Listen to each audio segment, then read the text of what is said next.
Shoutout nga pala ka na ma'am. From DepEd family. Talagang hindi ko sila tinigilan para magpa-picture sa akin. Kung kilala nyo sila, maaari bang paki-mention na lang sa comment section. Salamat! Mga kaintay, located ang Lugaw Queen na to sa Maahas, Los Baños. At umana na din sila ng mga parangal tulad ng The Highest Sell Performance. Nandito ang ilang staff nila, sina Lunes nang tayo'y magkakilala, Martes nang tayo'y muling kita, Miyerkules nagtapat ka ng ibig, Huwebes ay inibig din kita, Biyernes ay puno ng pagmamahalan, mga puso natin ay sadyang nag-aawitan. mga kaintay, yan. Tama ang nakikita nyo. Tayo ay may sideline sa Lugaw Queen bilang hindi 4, hindi 5, hindi rin 6, kundi 7. Mga kaintay, dito nga ay inuna ko na ang wall na kulay yellow habang binabanata naman ni Boss B yung red.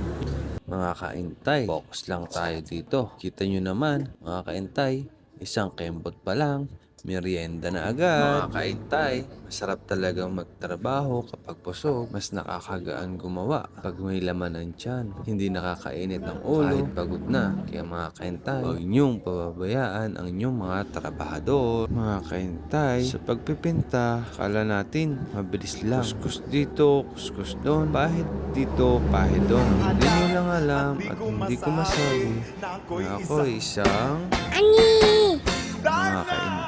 Sa totoo lang, mahirap magpantay ng kapal at nipis ng pinta sa pader.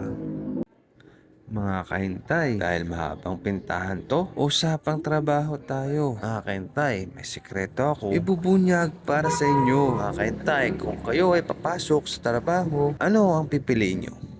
Yung trabahong alam nyo na?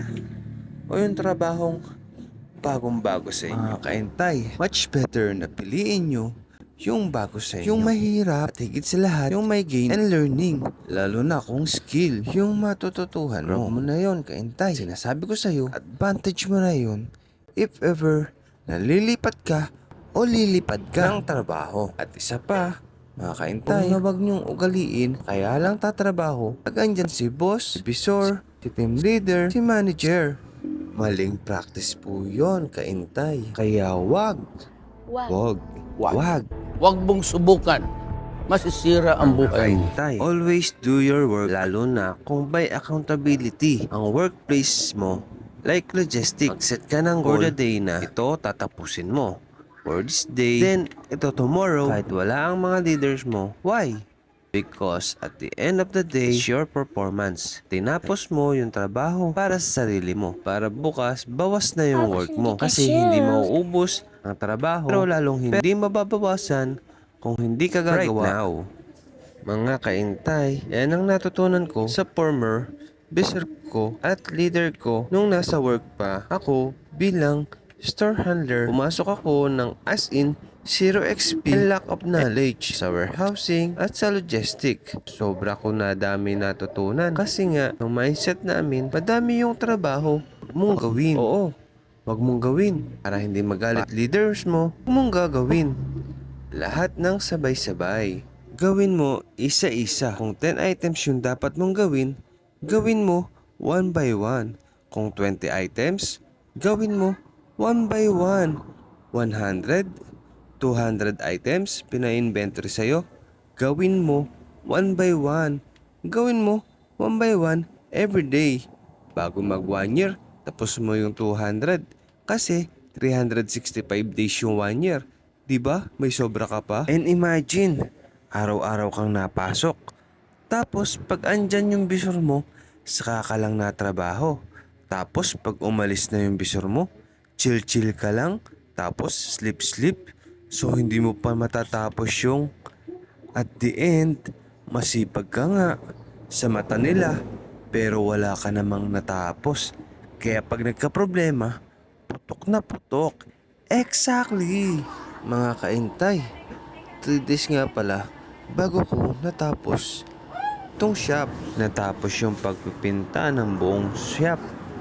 First day ko kasama si Boss B. The rest, solo na ako.